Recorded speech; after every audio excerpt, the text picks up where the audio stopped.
Hi everyone, myself Bhavna. Welcome Sunny Coaching Classes. PAU में admission लेना चाहते हो, चाहे आप BSc ऑनर्स एग्रीकल्चर करना चाहते हो आफ्टर 10th या आफ्टर 12th, या फिर आप BSc honours horticulture, BSc agri business management का प्रोग्राम करना चाहते हो, बीटेक बायोटेक्नोलॉजी भी ऑप्शन है, BTech food technology, BSc nutrition and dietetics या इंटीग्रेटेड कोर्सेज करना चाहते हो, या फिर आप ग्रेजुएटेड हो और आप अपनी मास्टर्स जो है वो PAU से करना चाहते हो, तो फिर मैं आपको बता दूं कि जो PAU में एडमिशन्स हैं वो एंट्रेंस टेस्ट बेसिस हैं। जिन बच्चों को पता है वेल एंड गुड, बट जिनको नहीं पता उनके लिए ये स्पेसिफिक इंफॉर्मेशन है कि अगर आप 10th क्लास के बाद PAU में BSc ऑनर्स एग्रीकल्चर 2+4 इयर्स का प्रोग्राम करना चाहते हो तो AAT एग्रीकल्चर एप्टीट्यूड टेस्ट आपने देना। ये एंट्रेंस टेस्ट है, ऑब्जेक्टिव है, MCQs आते हैं। अगर आप इस टेस्ट को क्वालिफाई करोगे तभी आप एडमिशन ले पाओगे BSc honours agriculture 2+4 years program में। 10th क्लास के बाद ये एंट्रेंस दोगे, फिर उसमें एडमिशन्स होंगी। अगर आपने अभी 12th करी है तो आपने CET कॉमन एंट्रेंस टेस्ट देना है, और इस टेस्ट को पहले आप दोगे, क्लियर करोगे, फिर आप अपने रैंक के बेसिस पे एडमिशन्स ले सकते हो BSc ऑनर्स एग्रीकल्चर या horticulture, BTech biotechnology, food technology, agricultural engineering, nutrition and dietetics, integrated courses और एंड मैनी मोर, ऐसे और भी कई कोर्सेज हैं। तो इनमें से जो भी आपका डिजायर्ड कोर्स है वो आप अपने रैंक के अकॉर्डिंगली सिलेक्ट कर पाएंगे। और अगर आपने अपनी BSc करी है और आप MSc करना चाहते हो तो MET मास्टर्स एंट्रेंस टेस्ट होता है। अब वो जो MET है वो कोई एक या दो तरह का नहीं है, वो लगभग 17 टाइप्स का MET। मतलब आपने BSc एग्रीकल्चर करी है तो MET एग्रीकल्चर आप दोगे, जिसके बेसिस पे आप MSc किसी में, जैसे हॉर्टिकल्चर में, फिर फॉरेस्ट्री है ना, स्पेशलाइजेशन होगी ना MSc में, तो स्पेशलाइजेशन के हिसाब से होगा कि भाई फूड टेक का करना चाहते हो आप, बायोटेक का करना चाहते हो, कंप्यूटर साइंसेस का है, कोई भी जैसे बेसिक साइंस का है, अलग अलग टाइप्स का MET होता है। तो अगर आपको नॉलेज नहीं है कि AAT, CET, MET क्या चीजें हैं, तो इसी चैनल पे स्पेसिफिक वीडियोस हैं उनकी डिटेल्ड इंफॉर्मेशन के साथ। आप एक बारी मेरे कहने पे वो वीडियोस को देख लो, आपको जरूर इनफ नॉलेज मिल जाएगी कि ये क्या है, किस लिए हैं, इसका सिलेबस क्या है, पैटर्न क्या है, कितने क्वेश्चंस किस सब्जेक्ट से आते हैं। क्योंकि अगर मैं यहाँ पर इकट्ठी इंफॉर्मेशन लाऊंगी AAT, CET, MET की, तो वो बहुत ज्यादा डाइवर्स डाटा मेरे पास आ जाएगा, और AAT वाले MET सुनकर कंफ्यूज होंगे, MET वाले CET सुन के कंफ्यूज होंगे, तो कोई फायदे वाली बात नहीं है। रिस्पेक्टिवली अलग अलग वीडियोस हैं, आप उनके प्रोग्राम्स के वाइज देख लीजिए। अब जो वीडियो का टाइटल था कि भाई फॉर्म्स कब आएंगे 2025 में, PAU AAT कब होगा, PAU CET कब होगा, PAU MET कब होगा, तो जो डेट्स हैं वो क्या रह सकती हैं, फॉर्म्स कब आएंगे, क्या प्रोसेस है एडमिशन का, वो मैं सारा कुछ अब आपको इस वीडियो में बता देती हूँ। First of all, this year की जो ऑफिशियल नोटिफिकेशन है for PAU admissions has not been released yet. अभी तक जो ऑफिशियल नोटिफिकेशन है इधर ऑन वेबसाइट और in the form of prospectus अभी तक हमारे पास देखने को नहीं मिला है। तो फिर हमें आइडिया कैसे होगा कि फॉर्म्स कब आते हैं, एडमिशंस कब होती हैं? अगर हमें आइडिया होगा तभी तो हम चेक करेंगे, है ना, तभी तो हम अप्लाई करेंगे। तो अप्लाई वगैरह जो है वो ऑनलाइन हो जाता है, आपको बार बार जाके पूछना, चेक करना, वो वाला जमाना चला गया है जी। आजकल ऑनलाइन आप अप्लाई कर सकते हो डायरेक्टली, ऑनलाइन जो वेबसाइट है PAU की वहीं पे नोटिफिकेशन आता है, वहीं पे लिंक आ जाता है अप्लाई करने का, वहीं पे करते हो। पर आता कब है? तो जो PAU के फॉर्म्स हैं वो नियरली आपके पास आ जाते हैं अप्रैल मई में। अगर हम लास्ट ईयर की बात करें तो जो इसमें फॉर्म्स थे उसमें अप्लाई करने की जो डेट्स थी वो मई की थी, तो मई एंड तक नियरली इसमें स्टूडेंट्स अप्लाई कर सकते थे, एंड रफली जो है वो मई के ही मिड एंड तक जो डेट्स हैं वहीं पे आपको ड्यूरेशन दी गई थी कि हाँ आप इसमें अप्लाई कर दीजिए। ये डाटा लास्ट ईयर का है, ये मैंने जो बताया आपको ये 2024 का इंफॉर्मेशन दिया। अब दिस ईयर में डेट्स आगे पीछे जा सकती हैं, ठीक है जी।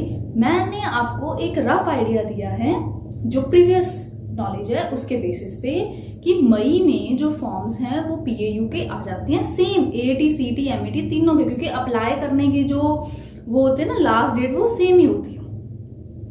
तो मई में लगभग फॉर्म्स आप अप्लाई कर पाते हो एज पर 2024 डेट्स। अब जो पेपर है वो कब होता है?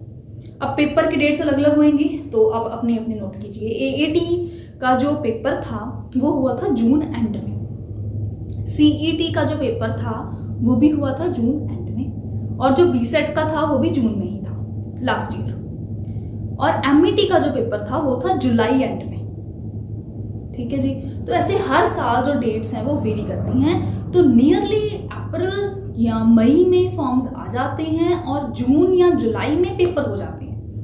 वैसे प्रिसाइज इंफॉर्मेशन मैंने आपको लास्ट ईयर की बता दी कि भाई पिछले साल मई में फॉर्म्स आए थे और एएटी के और सीईटी के बीसेट के पेपर जून में हो गए थे, जून एंड तक, और जो एमईटी का पेपर था वो हो गया था जुलाई एंड तक, राइट। और दिस ईयर की अभी डेट्स क्या आती हैं वो तो पीएयू वाले ही जाने कि क्या एग्जैक्ट डेट देनी है, और वो नियरली इसी के आसपास रहेगी, क्योंकि ये सिर्फ प्रीवियस नहीं, मैं आपको पिछले कई सालों का एक्सपीरियंस बता रही हूँ कि यही अप्रैल मई में फॉर्म्स आती हैं और जून जुलाई में पेपर हो जाते हैं, क्योंकि इसमें अलग अलग तरह के टेस्ट हैं, ठीक। तो आप इसके बेसिस पे अप्लाई कर देना।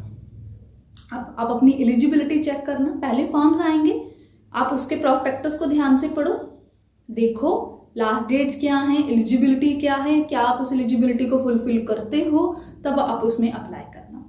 कई बार क्या होता है, साइट वेबसाइट जो है वो बहुत ज़्यादा, जब आप पहली बार कोई बच्चा खोलता है तो उसको बहुत सारे लिंक्स वहाँ पे दिए होते हैं, तो स्टूडेंट जो है वो कंफ्यूज हो जाता है कि फॉर्म्स कहाँ अप्लाई करने का लिंक है। कई बार लिंक सामने होता है पर पता नहीं लगता बच्चों को, और उनका ऑप्शन जो है वो मिस हो जाता है, उन्हें लगता है फॉर्म्स अभी नहीं आए, बट फॉर्म वाकई में आ चुके होते हैं। तो अब इसका क्या इलाज है?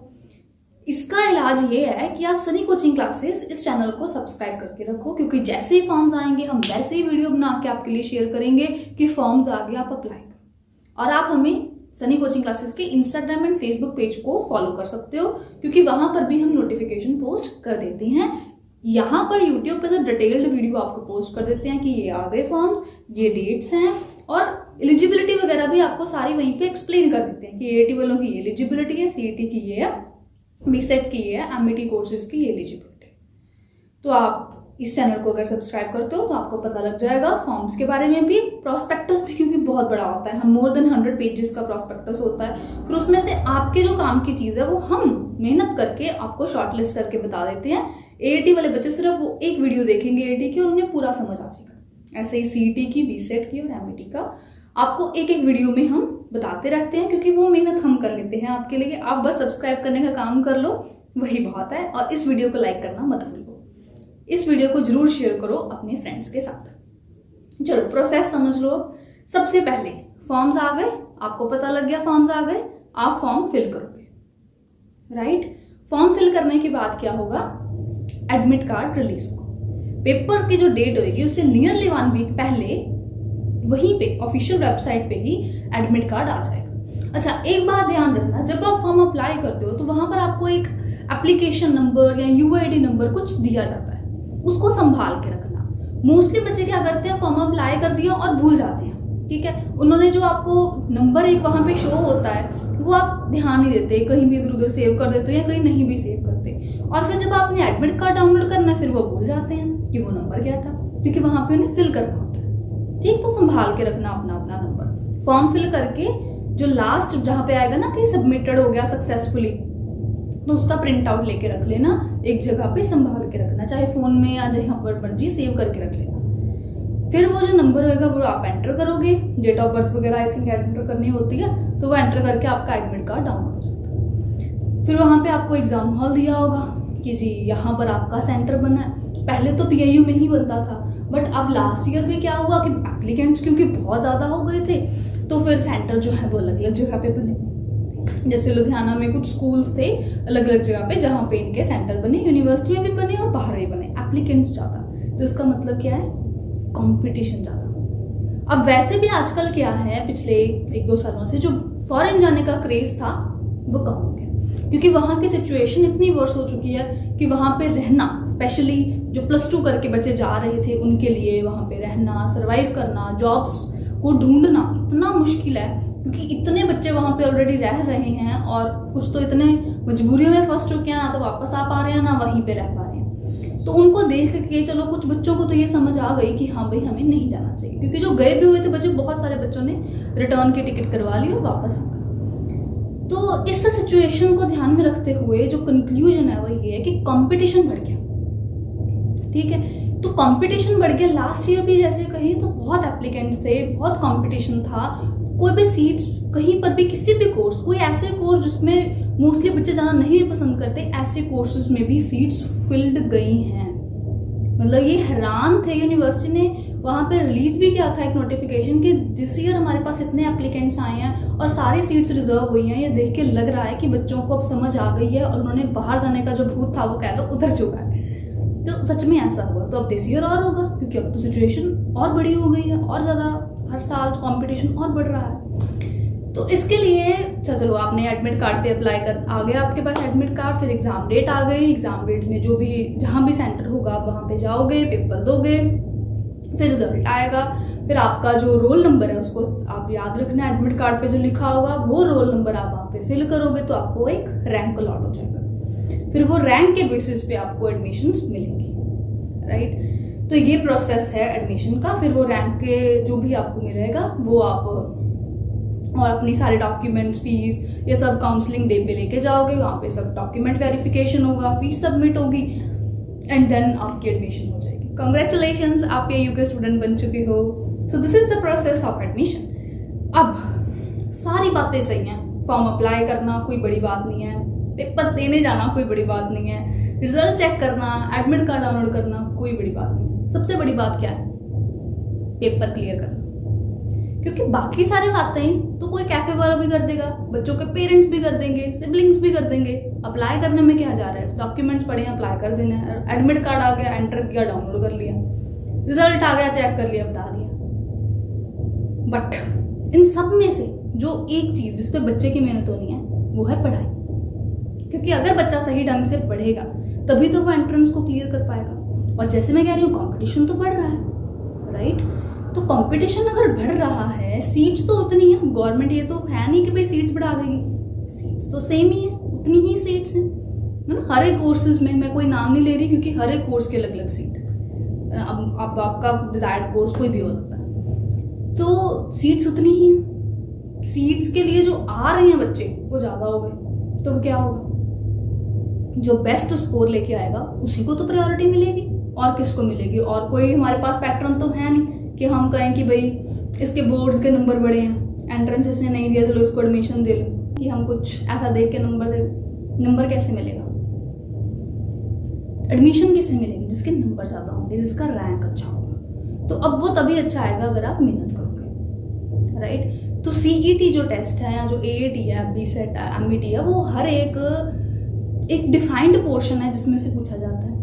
उसमें से भी कुछ सिलेक्टेड टॉपिक्स हैं जिसमें से क्वेश्चंस ज़्यादा आते हैं। जो भी एक स्टाइल होता है कि हाँ इस पेपर को नियरली इन चीज़ों से पूछना है, इस तरह के क्वेश्चंस आने हैं, तो वो कुछ चीज़ें हैं जो कॉमन चली जाती हैं। और सनी कोचिंग क्लासेस में स्पेशल बैचेस अवेलेबल हैं इन सभी एंट्रेंसेस की प्रिपरेशन के लिए। हर साल बहुत सारे मोर देन 100 स्टूडेंट्स हमारे से कोचिंग लेके अलग अलग कोर्सेज में एडमिशन्स लेते हैं। More than 8 times first rank जो है वो हमारे बच्चे सिक्योर कर चुके हैं, और हर साल सिंगल डिजिट रैंक जो है वो बहुत सारे हमें देखने को मिलते हैं, क्योंकि हमारी भी मेहनत होती है, अपने बच्चों की भी होती है। हम लाइव क्लासेस में भी करवाते हैं, ऑनलाइन भी हैं, ऑफलाइन बैचेस भी होते हैं। कोई डाउट है तो आप क्लास में पूछ पाएंगे। Out of class time WhatsApp पे टीचर्स को पर्सनल नंबर्स आपके पास शेयर किए जाते हैं, आप उन्हें पूछ सकते हैं। जो स्टडी मटेरियल है वो बिल्कुल एग्जाम ओरिएंटेड वे में है, टाइम टू टाइम उसे अपडेट किया जाता है, और इम्पॉर्टेंट क्वेश्चंस, थ्योरी पॉइंट्स उसमें ऐड किए जाते हैं। जो एग्जाम के लिए बहुत बहुत ज़रूरी चीज़ें हैं वो सारी ऐड करी जाती हैं। एग्जाम ओरिएंटेड वे में बिल्कुल तैयारी करवाई जाती है। मंडे हर टेस्ट होता है, वीकली टेस्ट सीरीज चलती रहेगी। सारा सिलेबस करवाया जाएगा लाइव, फुल सिलेबस के टेस्ट, मॉक टेस्ट बहुत जरूरी, बिल्कुल उसी लेवल के जिस लेवल का पेपर है। मॉक टेस्ट करने बहुत ज़्यादा जरूरी चीज़ होती है हर एक बच्चे के लिए। जो भी बच्चा पेपर देने जा रहा है जरूर मॉक टेस्ट करके जाओ, ये पर्सनल सजेशन है मेरी तरफ से। मॉक टेस्ट करने से आपको एक आइडिया हो जाएगा कि अच्छा इस तरह के क्वेश्चंस आ रहे हैं पेपर में, मैं तो इस तरह की तैयारी कर रहा हूँ पर आ इस तरह के रहे हैं। तो मॉक टेस्ट करने से आपको पता लगेगा, ऐसे नहीं पता लगेगा। ठीक है, तो मॉक टेस्ट जरूर करके जाओ। रेगुलर टेस्ट सीरीज करना बहुत जरूरी है, पता तो लगे कि जो पढ़ रहे हैं वो किस लेवल का पढ़ी जा रहे हैं, राइट। और बाकी सारा सिलेबस करवाया जाता है, बताया जाता है कि इसमें से ये इंपॉर्टेंट चीजें, जब भी दिस ईयर एग्जाम होगा तब तक क्लासेस चलेंगी। ये नहीं कि एक बार सिलेबस करवाया और फ्री चलो आप अपने रास्ते हम अपने रास्ते, ऐसा नहीं है। जब तक सिलेबस हो भी गया कोई नहीं, फिर रिवीजन चलती रहेगी ये चीज ऑन लूप जब तक दिस ईयर पेपर कंडक्ट नहीं हो जाते। एडमिशन तक आपको गाइड करेंगे, ये नहीं कि पेपर हो गया क्लासेस खत्म बात खत्म ना, पेपर हो गया ठीक है बट एडमिशन के लिए गाइड हम आपको करेंगे कि आपका इतना रैंक है, आपके लिए ये बेस्ट कोर्स है, इतना रैंक है आप ये वाला कोर्स प्रेफर करो, इस कोर्स की ये वैल्यू है, इस कोर्स का ये स्कोप है, आप बाहर जाना चाहते हो तो ये कोर्स सेलेक्ट करो, आप यहीं पे गवर्नमेंट जॉब चाहते हो तो ये कोर्स सेलेक्ट करो। एक एक बच्चे को हम अपने को गाइड करते हैं, ग्रुप्स बनाए होते हैं जहाँ पे पहले क्लासेस के लिंक आते हैं, वहीं पे फिर बाद में काउंसलिंग के सेशंस के लिंक आते हैं कि ये वाले रैंक वाले बच्चे इसमें अप्लाई करना और डॉक्यूमेंट्स ये लेके जाना, ईच एंड एवरीथिंग हम अपने बच्चों को गाइड करते हैं। तो आप हमें जरूर ज्वाइन करो, इस डिस्प्ले नंबर पर कांटेक्ट कर सकते हो जहाँ पे आपको डिटेल्ड इन्फॉर्मेशन पूरी एग्जाम की भी, कोचिंग की भी, कोर्स की टाइमिंग, स्ट्रक्चर, सारी डिटेल्स आपको मिल जाएंगी। और कोई डाउट रह गया है तो नीचे कमेंट बॉक्स में भी पूछ सकते हो और please feel free to ask. इस नंबर पर कॉल करो, कोर्स की सारी डिटेल्स जानो। बैचेस हमारे स्टार्ट हो रहे हैं, बोर्ड एग्जाम्स जैसे खत्म हो रहे हैं जल्दी जल्दी, वैसे ही हमारे फटाफट जो क्रैश कोर्सेज हैं वो स्टार्ट हो रहे हैं और ज्वाइन करो जल्द से जल्द। मिलते हैं क्लासेस में। All the best, bye bye, good luck, see you in the class.